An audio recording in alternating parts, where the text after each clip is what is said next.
David, a 32-year-old software engineer from Chicago, had been dating Emily, a 27-year-old graphic designer, for about a year. Their relationship was strong, filled with mutual respect and shared interests. Emily had always been private about her past, which David respected, believing that everyone has the right to disclose personal details at their own pace. One evening, as they were enjoying dinner at a local restaurant, Emily appeared unusually anxious. After some hesitation, she revealed that she had a 6-year-old son named Lucas from a previous relationship. David was taken aback. He had no issue with Emily being a mother but was surprised that she hadn't mentioned Lucas throughout their year-long relationship. Emily explained that she was initially hesitant to share this information, fearing it might scare him away. As their relationship progressed, she found it increasingly difficult to find the right moment to tell him. She expressed deep regret for not being upfront and hoped he could understand her predicament. David needed time to process this revelation. He understood Emily's concerns but felt a sense of betrayal that such a significant aspect of her life had been kept from him. After reflecting, he realized that his feelings for Emily hadn't changed and that he wanted to support her and get to know Lucas. They decided to take things slowly. David met Lucas, and over time, they developed a bond. This experience taught David the importance of open communication and trust in a relationship. He appreciated Emily's courage in eventually sharing her secret and recognized that everyone has their own fears and insecurities to overcome. The first time David met Lucas at Emily's modest apartment in Lincoln Park, the boy was shy, hiding behind his mother's legs and peeking out occasionally with curious eyes that resembled Emily's. David brought a small Lego set as a gift, which seemed to break the ice. By the end of the evening, Lucas was showing David his collection of dinosaur figures, explaining each one's name and characteristics with impressive detail. As weeks passed, David began to notice inconsistencies in Emily's stories about Lucas's father. Initially, she had mentioned he was completely out of the picture, a college boyfriend who wanted nothing to do with parenthood. Later, she casually mentioned Lucas visiting his father monthly. When David gently inquired about this discrepancy, Emily became defensive, claiming David had misunderstood her earlier explanations. David's best friend, Marcus, warned him to be careful. "Something doesn't add up, man. A whole year without mentioning a kid? That's a pretty massive secret to keep." But David dismissed these concerns, attributing Marcus's skepticism to his recent bitter divorce. 3 months after meeting Lucas, David was helping Emily organize some documents for her upcoming tax filing when he discovered something disturbing: a court order for child support payments from Emily to someone named Robert Sullivan. David's hands trembled as he read further. According to the document, Robert had primary custody of a child named Lucas. That night, David confronted Emily. "I found the custody papers," he said, his voice barely steady. "You don't have a son. You're the non-custodial parent paying child support. Why would you lie about something like this?" Emily's face crumbled, tears streaming down her cheeks. "I was afraid you wouldn't understand," she sobbed. "Robert got custody because of my past. I had some problems. Addiction issues. I've been clean for 3 years now, but the judge didn't think I was stable enough for full custody. I get Lucas on weekends and some holidays. I was ashamed to tell you the truth." David wanted to believe her. The addiction explanation made sense of other behaviors he'd noticed: her refusal to drink alcohol, her monthly support group meetings, her sometimes erratic sleeping patterns. He held her as she cried, promising that this revelation didn't change his feelings for her. But something still felt off. During a lunch break the following week, David found himself parked outside the address listed on the custody document, a modern townhouse in Evanston. A man who must have been Robert emerged, helping a boy into a car. The child wasn't Lucas. David's mind raced as he drove back to his office at the tech startup downtown. He called in sick the next day and spent hours investigating. Through social media and public records, he discovered the disturbing truth: Emily had no son. The real Lucas Sullivan was Robert's child with his current wife, Melissa.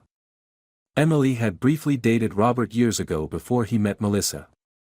The boy David had met was actually the son of Emily's cousin, who visited occasionally from Milwaukee. The custody papers had been skillfully altered using Emily's graphic design skills. The entire elaborate deception suddenly seemed pathological. Instead of confronting Emily immediately, David decided to understand the extent of her lies. He hired a private investigator named Vanessa Reyes, a former Chicago PD detective who specialized in relationship deceptions. This kind of elaborate lying usually isn't isolated, Vanessa explained in her sparse office overlooking the Chicago River. People who create fictitious realities typically have a pattern. Within 2 weeks, Vanessa uncovered the shattering truth. Emily Winters wasn't even her real name, it was Jessica Landon.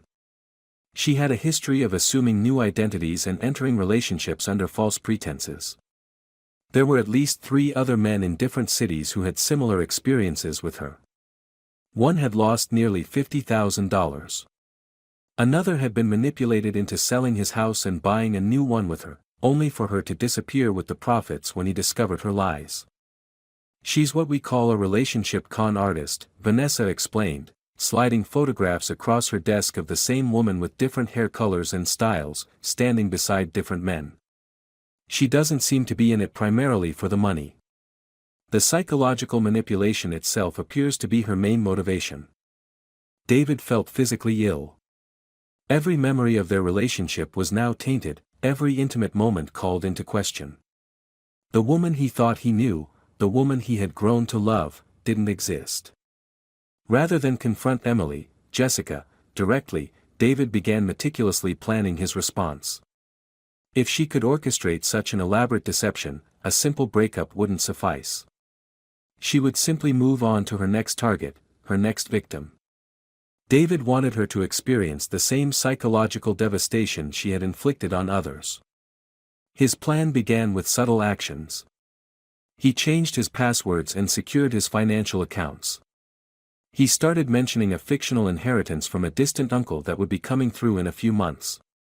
He noticed how Emily's eyes lit up at this news, how she began suggesting they consider buying property together. David enlisted Marcus's help, along with 2 friends who worked in theater. They created a fictional investment opportunity, a tech startup with revolutionary AI technology. David invested his fictional inheritance, encouraging Emily to contribute what she could. She eagerly liquidated some of her savings. The trap was set. At a fabricated investor dinner, David introduced Emily to several potential investors, actually actors hired by Marcus. Among them was one of her previous victims, now part of David's revenge plan. As the man approached their table, David watched the color drain from Emily's face. "Jessica," the man said, his voice tight with controlled anger. "Or is it Emily now?" The elaborate house of cards collapsed instantly. Emily tried to flee, but found herself surrounded by people who knew her real identity and her patterns of deception. David had arranged for a police detective to be present. There was enough evidence of fraud across state lines to interest the authorities. "You constructed an entirely fictional reality," David told her quietly as the detective approached. "You made me fall in love with someone who doesn't exist.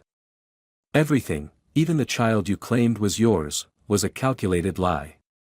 Emily's, Jessica's, face hardened, the vulnerability and warmth he'd grown to love vanishing in an instant. "You have no idea who I really am," she said, her voice suddenly different, harder and colder. "None of you do." As the detective led her away for questioning, David felt no satisfaction, only a profound emptiness. His revenge had been perfectly executed, but the victory was hollow. The woman he had loved had never existed. The relationship he had treasured had been nothing but an elaborate performance.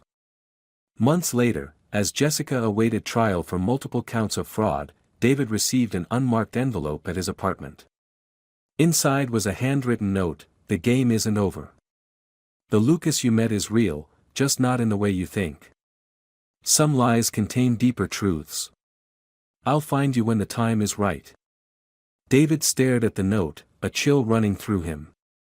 He couldn't tell if this was just another manipulation, a final attempt to maintain psychological control, or if there was something he had missed, some piece of the puzzle still hidden from view. He took the note to Vanessa, who studied it carefully. "This is what con artists do," she explained. "They never fully let go of their victims. The suggestion that there's more to the story, some hidden truth you don't yet understand, it's how they keep you psychologically tethered." Yet David couldn't shake the feeling that he had missed something important. He began revisiting every memory, every conversation, looking for clues he might have overlooked. Had his revenge been too hasty? Had he potentially harmed an innocent child somewhere in his quest for justice? As winter descended on Chicago, David found himself walking by Emily's old apartment building, now occupied by new tenants.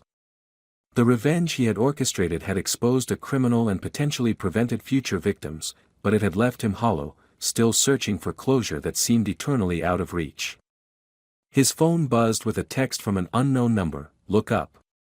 Across the street stood a boy who resembled Lucas, holding the hand of a woman whose face David couldn't clearly see. Before he could cross the traffic-filled street, they disappeared around a corner. David ran after them, but the crowded sidewalks had swallowed them up. Had they been real, or was his mind creating phantoms from his unresolved emotions? Was Emily, Jessica, somehow orchestrating this from wherever she was, or had there been elements of truth woven into her elaborate deceptions?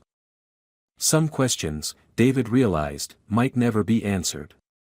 The intricate dance of truth and lies, of revenge and justice, rarely concludes with perfect clarity. As he turned to head home through the gently falling snow, he wondered if the greatest deception had been the one he had perpetrated against himself, the belief that exposing Emily's lies would somehow restore the reality he had thought they shared. The revenge had been executed flawlessly, but the aftermath left only questions. Sometimes the perfect vengeance is not the one that destroys your enemy, but the one that forces them to live with the consequences of their actions, just as he now had to live with the consequences of his. 6 months later, David had rebuilt some semblance of normalcy. He had thrown himself into his work, earning a promotion to lead developer at his company. He'd renovated his apartment, erasing all traces of Emily's presence. He'd even started casually dating again, though nothing serious had developed. One rainy Tuesday evening, as David was leaving a coffee shop in Wicker Park, he spotted a familiar face, Robert Sullivan, the man whose identity and child Emily had woven into her elaborate fiction. David hesitated, then approached him. "Excuse me, Robert." "Robert Sullivan?" The man looked up, confused. "Yes. Do I know you?" David introduced himself and carefully explained the connection. Robert's expression shifted from confusion to shock to anger. "That woman," he muttered, shaking his head. "I dated her briefly about 7 years ago.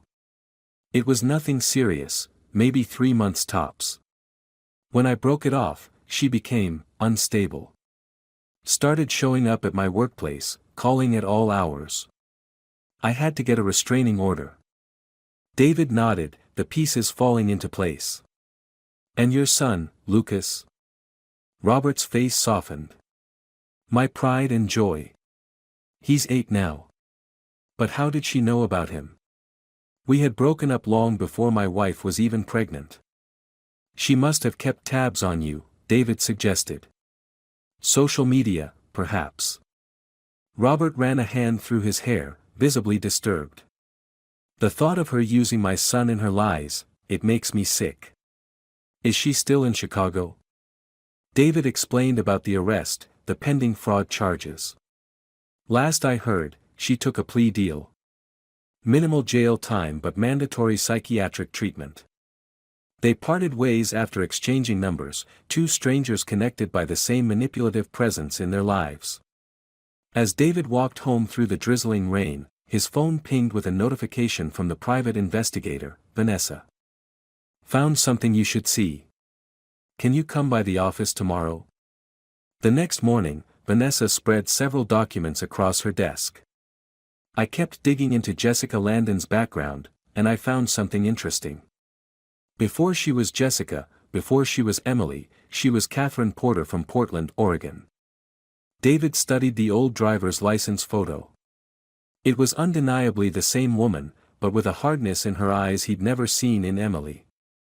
Catherine Porter had a son, Vanessa continued. A boy named Lucas, born in 2014. David felt the room tilt slightly. What happened to him? He died in 2018. Leukemia. According to medical records, it was a particularly aggressive form. Catherine disappeared shortly after the funeral. Her parents reported her missing, but the case went cold. She resurfaced 6 months later in Denver as Jessica Landon. David sank into a chair, his mind reeling. So there was a Lucas. Yes, Vanessa confirmed. And the timeline matches. If he had lived, he would have been the same age as the boy you met, the cousin's son she was passing off as her own. David thought back to the note he'd received. The Lucas you met is real, just not in the way you think. Some lies contain deeper truths. She wasn't just constructing random fictions, David said slowly. She was recreating a reality she had lost. The relationship with Robert wasn't the basis for her lie, her dead son was. Vanessa nodded grimly. Extreme trauma can fragment a person's psyche. In her mind, Lucas never died. She's been creating scenarios where he still exists, inserting him into her new identities. David left Vanessa's office with a heaviness in his chest. His perfect revenge now seemed cruel, even if Emily, Catherine, had manipulated and deceived him. She was clearly a troubled woman driven by unimaginable loss, not the calculating con artist he believed her to be. He decided to visit her at the psychiatric facility where she was serving her plea bargain sentence. After passing through security and several locked doors, he found himself in a sterile visiting room. When she entered, he barely recognized her. Gone was the carefully styled hair, the subtle makeup, the fashionable clothes. This woman looked older, smaller, her hospital-issued clothes hanging loosely on her frame. "David," she said, her voice flat. "I didn't expect to see you again." "I know about Lucas," he said quietly. "You're real Lucas. From Portland." Something flickered in her eyes, pain, recognition, then a shuddering. "They tell me I need to accept that he's gone. That my fictitious realities, as they call them, are unhealthy coping mechanisms." She gave a hollow laugh. "As if reality is so wonderful." "I'm sorry," David said, meaning it. "About Lucas. About everything." She studied him for a long moment. "Your revenge was elegant. I almost admired the execution. You turned my own techniques against me. It doesn't feel like something to be proud of anymore." She leaned forward. "The boy you met, my cousin's son, his name is really Lucas too. Isn't that strange? When I first met him, it felt like a sign. Like the universe was giving me a second chance." She twisted her hands in her lap. "I didn't plan to lie to you at first. But then one lie led to another, and it was easier to live in that world than to face the truth." David didn't know what to say. The Emily he had loved had never existed, yet the broken woman before him deserved compassion rather than the calculated vengeance he had delivered. "What will you do when you get out of here?" he asked finally. She shrugged. "Start over. Again. It's what I do." A ghost of her old smile flickered across her face. "Don't worry, I won't be Emily Winters anymore. That identity is burned." As visiting hours came to an end, she hesitated, then said, "For what it's worth, not everything was a lie. The way I felt about you, that was real. Maybe the only real thing in my unreal world." David couldn't tell if this was truth or just another manipulation. With her, the lines had always been blurred. As he left the facility, walking into the bright Chicago afternoon, he realized that some questions would never have satisfying answers. Some wounds never fully heal, they simply become part of who you are. 2 years later, David was leaving his office building when he spotted a woman across the street who looked vaguely familiar. Her hair was different, shorter, darker, but something about the way she moved caught his attention. She was holding the hand of a young boy, maybe 8 or 9 years old. For a brief moment, their eyes met across the busy street. She gave the slightest nod of recognition before turning away, disappearing into the crowd with the child. David stood frozen on the sidewalk as people brushed past him. Was it her? Had she created a new identity, a new reality to inhabit? Or was his mind playing tricks, seeing ghosts of a past best left buried? He would never know for certain. And perhaps that uncertainty was the final, most perfect revenge, not his against her, but hers against him.